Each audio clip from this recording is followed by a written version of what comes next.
Songs like, I got a shoe, you got a shoe. All of God's people got a shoe. When I get to heaven, I'll put on my shoe. I'll walk all over God's heaven. Interesting song. So the enslaved, oppressed person sang that song. And they sang it to the master, the oppressor. They said to the master, I got a shoe and you got a shoe. Both of us are God's people. We got shoes. You wear yours now, I'll wear mine in heaven. That's a dumb song. But we sang that in churches and believed it. And even had the spirit on it. I got a shoe. That's a dumb song. What you're telling the master is, you prosper now, I'll stay poor now, I'll be rich later.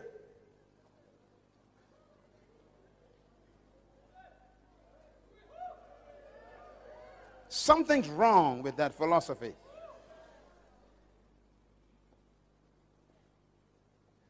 And so they make us afraid of prosperity. They say things like, you don't want to prosper, you might forget God. So stay poor and you'll stay humble before the Lord.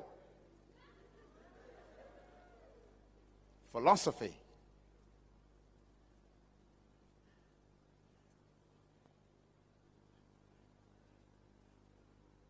As a man thinks, so he leads. So the pastor who comes out of that philosophy preaches to his people. Stay away from politics. Stay away from money. Stay away from power. Stay away from influence. Just hang on until Jesus comes.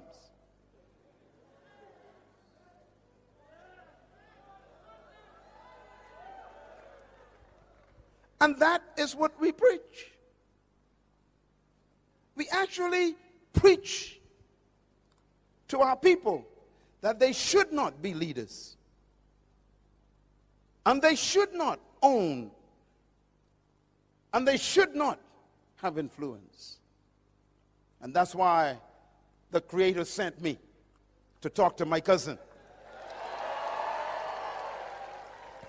You are a ruler. You are a owner. You are an employer. You can run any business.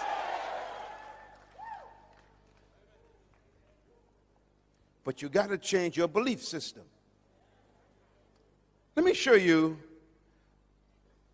a picture of a little boy. See that little boy? I wonder who he is. Can you tell me who he is? No one knows who he is. Just an innocent child. Remember, everybody is born as a person. This little boy came from a family, a broken home. His father abused him. His father was religious, but yet beat him, hurt him. And the little boy grew up with a twisted belief system about God. Let me show you who this little boy really is. That's the little boy. He looks so innocent, doesn't he? But the boy is really that man. That man was trapped in that boy. His name is Adolf Hitler. His philosophy was very serious because he believed in an idea that he picked up from the Romans. And I want to close this session talking about the Romans, because Papua New Guinea is ruled by the same ideas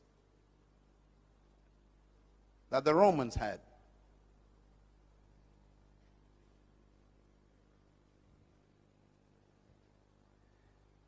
Hitler believed that he was born and chosen by God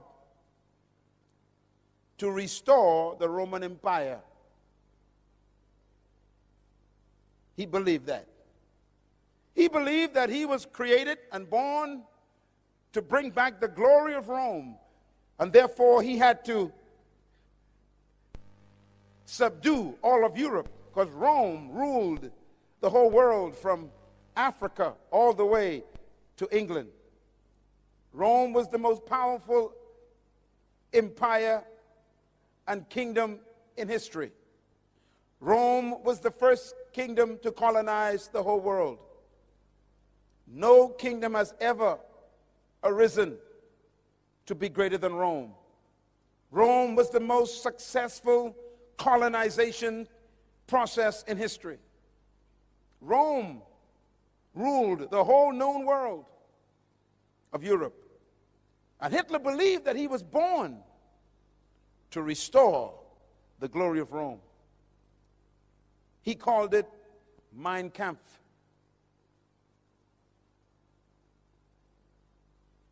Where did the Romans get their ideas from? And this is important to think about leadership. The Romans conquered the Greeks. The Greeks were the ones who invented the philosophy of leadership that control our world today. Please listen to me carefully. Because Jesus was born under the Roman Empire in a Roman colony controlled by Greek ideas. So don't miss this. The Greeks were the most influential philosophers in modern history. The Greeks were the ones who invented the ideas that control the world right now. As a matter of fact, the Roman Empire adopted the Greek philosophy when they invaded Greece. The Romans were so powerful that they conquered Greece and destroyed the Greek Empire, but they did not destroy the Greek libraries. The Romans are smart people. They took the Greek libraries and they adopted the Greek ideas and philosophy of leadership. And so the Romans became Greeks in thinking, but Romans in military power. I want to give you quickly why this is important to you in Papua New Guinea. Because Papua New Guinea is a product of the Romans. And Papua New Guinea was ruled by Greek ideas. And that's why we are having difficulty right now with the mentality of the Papua New Guinea people. So you have to listen carefully what I'm going to say. I'm going to talk about your future and your past. The Greeks believed certain things about humanity and about leadership. The Romans adopted them, and the Europeans used them, and they colonized Papua New Guinea.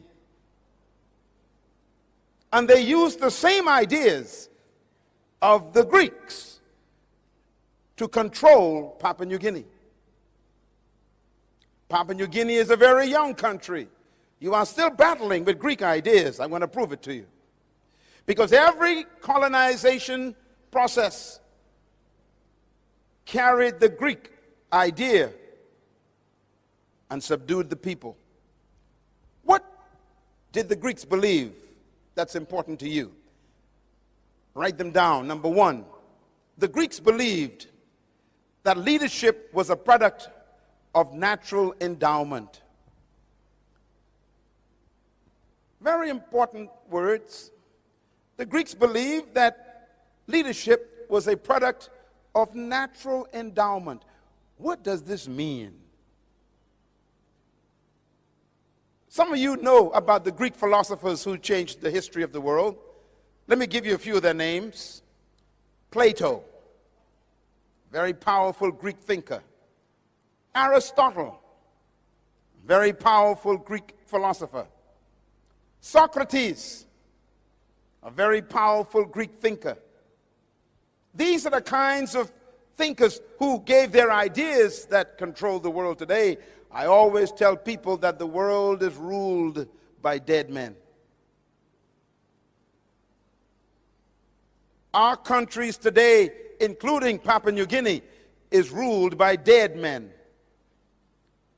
How? Because they left their ideas with us. Ideas outlive humans. And ideas are more powerful than death. And the Greek philosophers like Plato and Aristotle and Socrates, they invented an idea. Look at my lips, please. I'm going to quote one of their ideas. This is a Greek idea. Demokrata. Demokrata is a Greek word. The Greeks invented the idea of democracy. Democracy is not from the Bible, it's from Greece.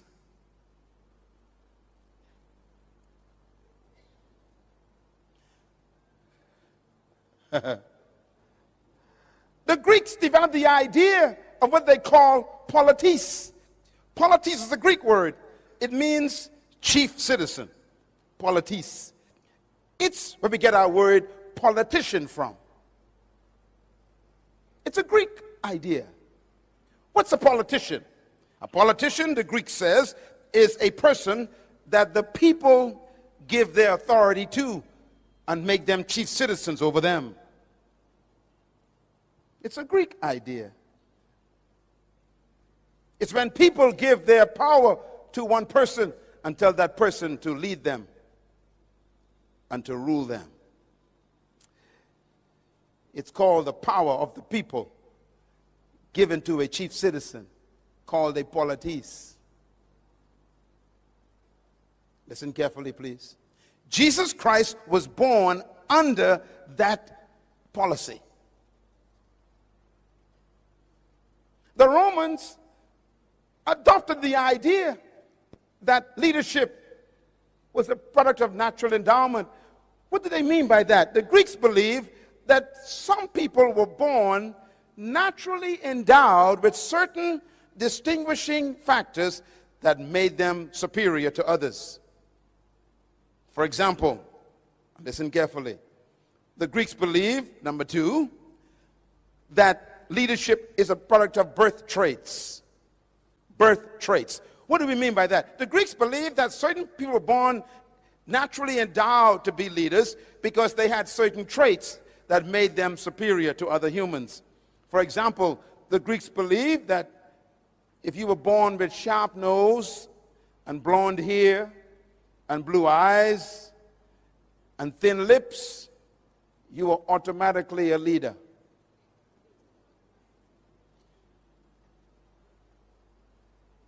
You can read this on the internet if you want to. It's all there. The Greeks believed that if you were born with fair skin, that means if your skin was light, fair, and you had sharp nose and blue eyes, and your hair was yellow or blonde, you were naturally a leader. You were chosen by the gods to be a leader. Now you know if that's true, there's no hope for me. I got a big nose. My eyes are brown. My skin is dark. And my hair ain't blonde. So the Greek says if you were born without sharp nose and light skin and blue eyes and blonde hair, then you were automatically a slave. The Greeks believed that. The Romans adopted it. And so there's no hope for you being a leader. You got the wrong skin, the wrong nose, the wrong eyes, and the wrong hair. Follow me? The Greeks also believed that leadership was a product of providence. Very important word, providence. Providence is referring to the gods. The Greeks believed in many different gods. And the Greeks believed that if the gods chose you to be a leader, then you were automatically superior to everyone else. If the gods did not choose you to be a leader, then you were automatically a slave and a follower for the rest of your life. In other words, the gods choose leaders. Well, think about it. So if you were born with dark skin and brown eyes and a big nose and thick lips, then the gods chose you to be a slave. That's what they taught. That's what they believed. That was their philosophy. The Romans adopted that philosophy. Let me give you one more the Greeks believed. The Greeks also believed that leadership is a product of charismatic personality. The word charismatic is a Greek word. It's the word charisma. Do you know what it means? It means gifts of the gods. Charisma, gifts of the gods. Charisma means the gifts that the God gave a person, which means they were very confident and they were very extroverted and they had a light personality and they were talkative and they were communicative and they had extroverted attitudes. They were exuberant.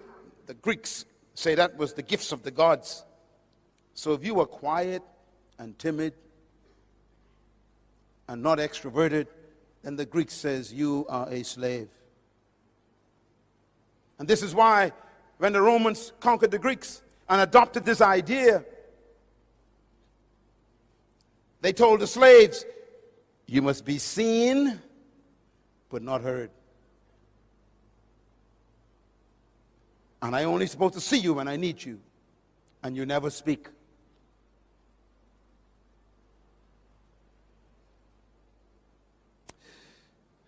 Leadership ideas. And finally, they believed that leadership was reserved for an elite group of people who were destined to be leaders in the world, and the rest of us were destined to be followers. I'm trying to teach you something that's very serious, because the Romans adopted these ideas and made them their culture. The Romans conquered all of Europe, from Africa to Scotland. They conquered the whole of Europe, and they implemented their ideas. So when they met people who were not like them, who didn't have blonde hair or light skin or sharp nose or blue eyes, then they automatically considered them subhumans. The Romans used the word for themselves. They said, we are superior, chosen by the gods. They called themselves the Aryan race.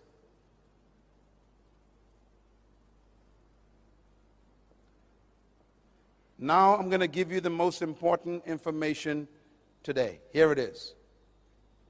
The Roman Empire ruled the entire known world, from Africa to Great Britain. The most powerful kingdom on earth under Caesar. They believed that they were chosen by the gods to rule the world.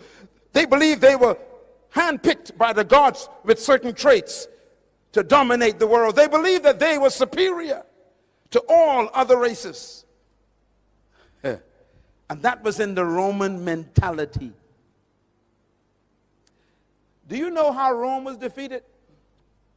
No one could defeat Rome. It was the most powerful empire in history. It had the most powerful army in history.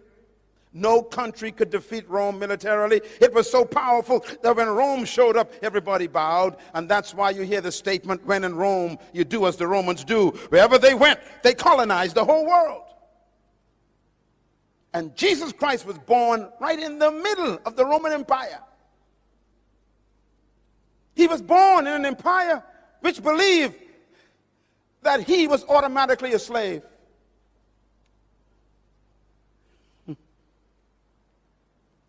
And that's why they treated the Jewish people through whom he came as dogs. Jesus Christ was born in a colony just like me. He was born subjugated by a powerful colonial power called Rome, just like you.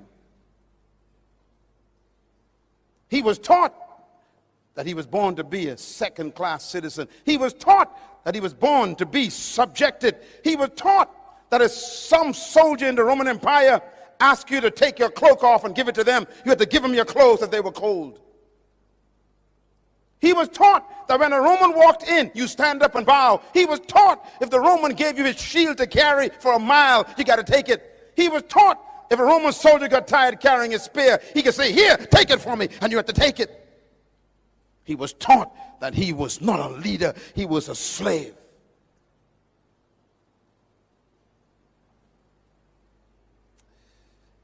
He was born in a colony,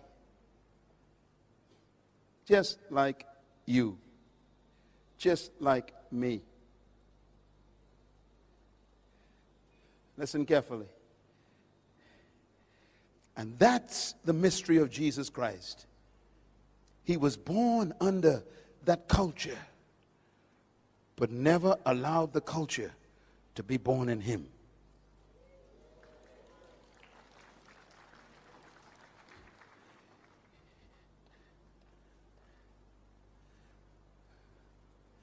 Let me explain Papua New Guinea. When the Roman Empire was defeated, it was not defeated by an army. It was defeated by what destroys most countries. The Roman Empire was destroyed by immorality. As a matter of fact, history teaches that the Roman Empire was destroyed by the loins of their leaders. Your loins are right here. Their sexual life destroyed them. They died from the inside. They decayed from immorality. 14 Caesars, 12 were homosexuals. They slept with boys, not women. They fell in love with their lust to the point where they became so immoral that they began to have men marrying men. It's as old as 2,000 years ago. They were destroyed by their lusts of the flesh. When a country begins to embrace immorality, their demise is on the way. When a country begins to sanction immoral acts that God condemned, don't worry about that country, they are dying. No matter how powerful your guns and military weapons are, if your morality becomes a cancer, your weapons become useless. And Rome died in the bedroom.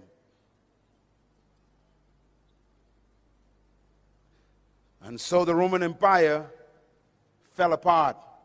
It broke up through strife. Look at me, please. This is important. When the Roman Empire fell apart, it broke up into small little kingdoms. It used to be one kingdom, but now it became many kingdoms. Let me name some of the kingdoms that the Roman Empire became. There was a kingdom called Franco. We call it France today. That was a Roman kingdom. The second kingdom was Spanian. We call it Spain today. It's a Roman kingdom. Another kingdom was called Portugal. We call it Portugal today. It was a Roman kingdom. Another kingdom that came from the Roman Empire was Anglo-Britannia. Anglo-Britannia. Great Britain is a Roman kingdom.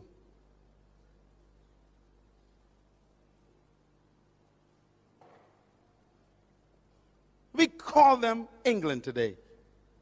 Anglo. Light skin. Interesting, all of these kingdoms have the Roman philosophy. And they decided to expand their kingdoms. And so the French and the Spanish and the Portuguese and the British send their ships out. They are Roman in their minds, Greek in their thinking, and they come to take over territories.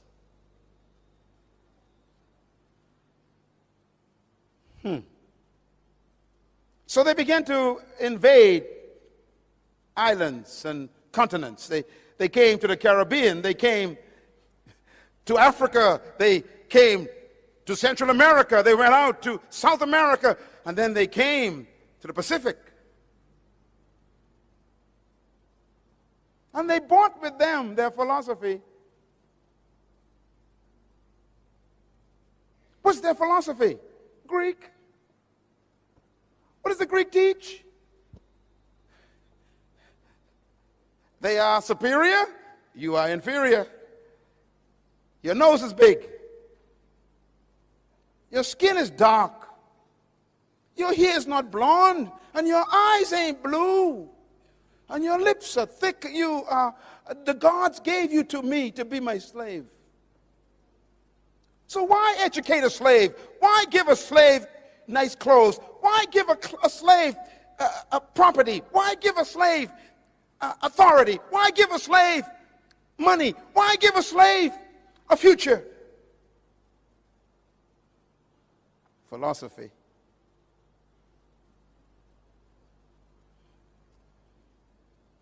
And so is the story of colonization. It's easy to sell a slave. After all, they're not chosen by the gods. Now let me say something very quickly before I wrap this up. Every philosophy comes from an ideology. Ideology means ideas. Every ideology needs a theology to justify it. So every time there's a philosophy and an ideology, there must be a theology to give it credibility. And this is why religion was used to even justify the ideology of superiority. Do you know what they taught us when I was a child? They said to me, "You fell out of the sky." We had no idea where we came from. We were taken away from our homeland, and we had no history. And we'd ask the white teacher, "Where did we come from?" And they would say, "You fell out of the sky. You have no heritage. You are one of the fallen angels." Theology. They say, look, the Bible says that the beasts of the field shall carry water for you. You are the beast that God talked about. You will carry water for me. And they would teach this in Sunday school. Philosophy.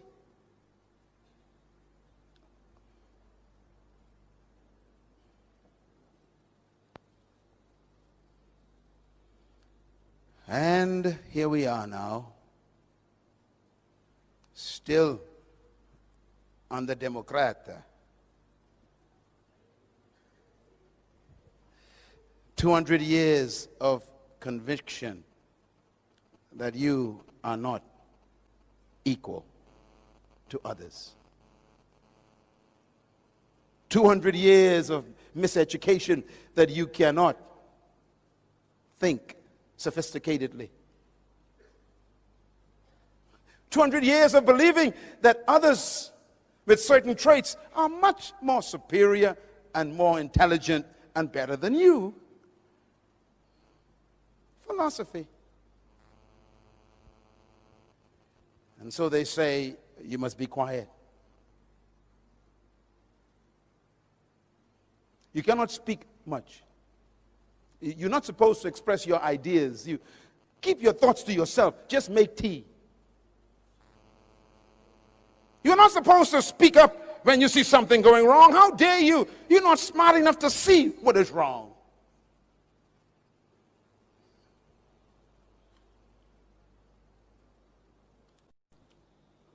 Leadership problems. Here's the biggest one.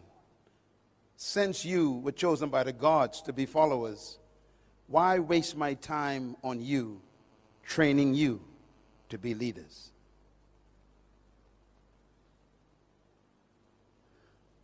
So if you study all the colonies in history, including mine, where I'm from, the colonizers never trained leaders. And what's amazing is when they finally abandon and leave you, they expect you to fail. And that's why they leave. They always say, well, of course, there are more of you than us, so we're going to get out of here in case you kill us. But we know you can't lead anyhow, so your country will fail. So they expect you to fail. Well, I don't understand that, because if you didn't train me, how can I succeed? And when you do fail, then they blame you and say, see, I told you, you ain't intelligent enough to succeed. They forget that my failure is proof of their failure.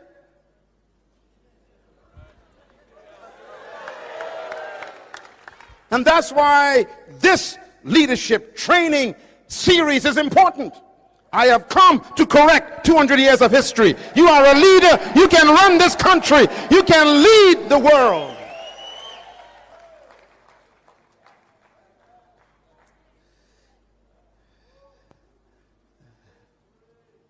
Take a deep breath. Tell your neighbor, I was born to lead. Clap.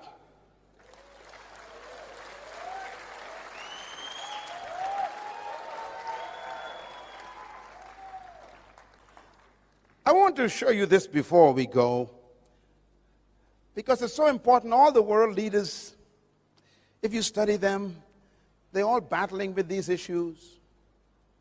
And by the way, in one of my books, I did research on what happens to a people who have been oppressed for over 100 years. And I discovered that they all have the same problems. I used a case study of the children of Israel in Egypt. They were oppressed for 430 years. And when they finally came out of Egypt, they couldn't get Egypt out of them. And as soon as they got independence, or should I say deliverance from Egypt, under Moses was their leader, and even Moses had psychological problems. Remember, he was born in Egypt.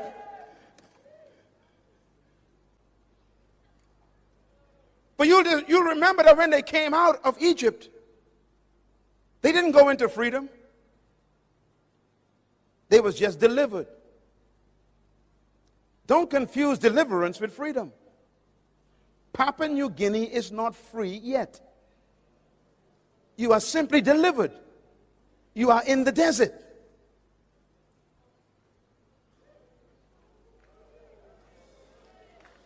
And why does God take you to the desert? Because he doesn't want you to go into the promised land with Egypt in your mind. So he keeps you in the desert to try and change your mentality to think like a free person.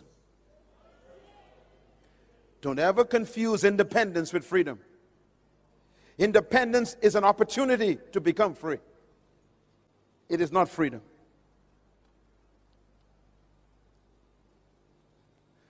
They were delivered from Egypt. They were independent from Egypt, but they still wasn't in the promised land. You are not yet in the New Guinea that God promised you yet. Because that Papua New Guinea requires a new kind of mentality.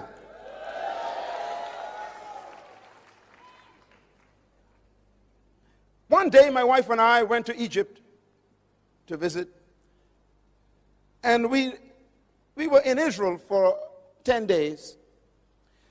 And we caught our flight from Israel to Egypt. I will never forget my experience. We took off from Tel Aviv. And before I could fix my seatbelt, the announcement came over the PA system. Please prepare for landing. I became confused. We just took off and we were landing. Now I thought that Egypt was far away from Israel.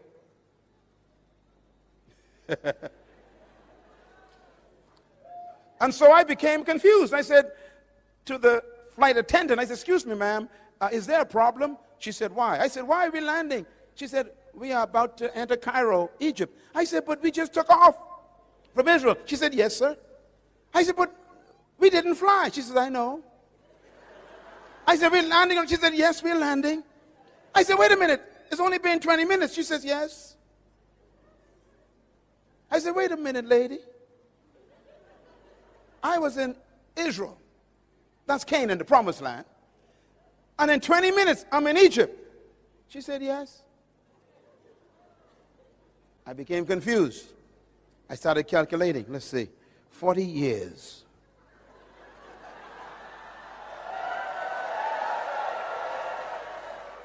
Why would it take 40 years to make a 20-minute journey? Interesting question. When we arrived in Egypt, we went to the hotel, put our bags down. Our guide came later that day to take us to see the pyramids and go to El-Aqsa and all the places of Egypt to see all the pharaohs, you know, the history and everything. And we went to the pyramids and everything, and it's beautiful. And we felt like we entered the Old Testament, because that's where the Old Testament, really, most of it took place. And I said to my guide, when we were driving, I said, sir, how far away are we from Israel?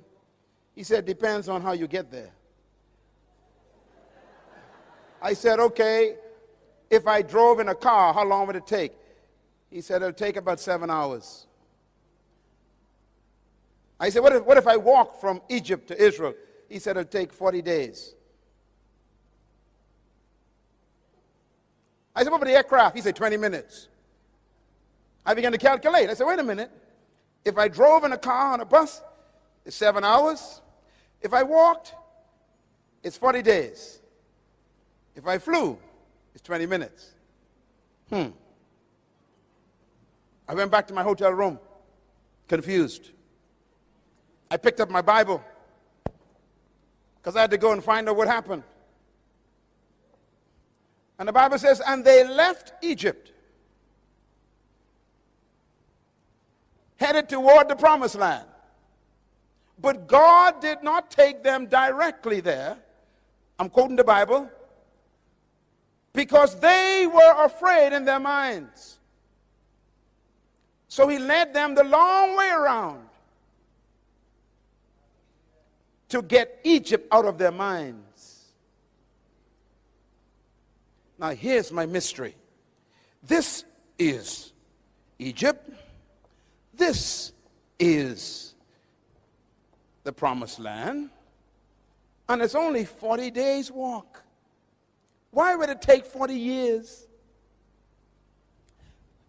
And I was confused. That means he kept them going around in circles for 40 years. Do you know why? Because they kept telling Moses, we want to go back. at least we knew where onions came from. We knew where garlic. There were pots of food in Egypt. Let's go back to the British way. It's too hard to run your own country. It's too difficult to take responsibility for your own future. Take us back to a place where other people ran our lives. We didn't have to think. Take us back where they provided peanut butter and cheese.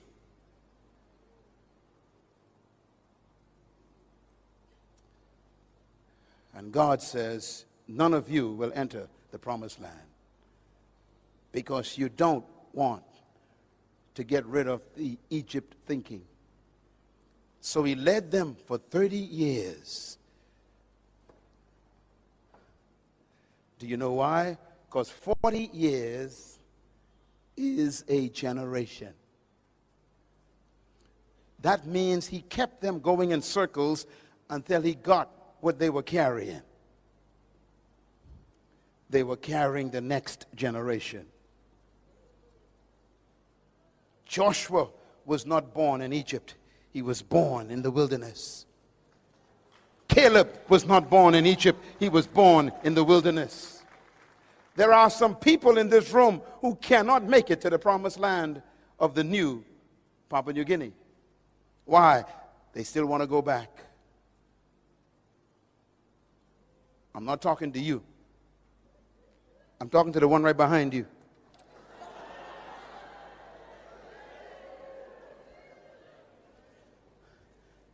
And this is why the young generation is the hope of Papua New Guinea. And I say to the older members of this great country, ask God to change your mind. Ask him to deliver you from the scent of oppression. Ask him to give you a miracle, not in your body, but in your mind. Because their mind kept them out of the promised land. It's amazing. God healed their body, but never took them to the promised land.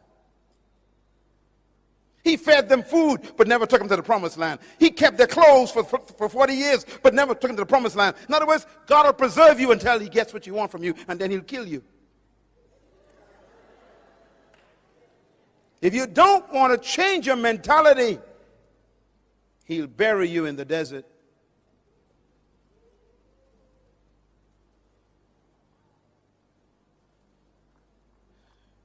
Moses never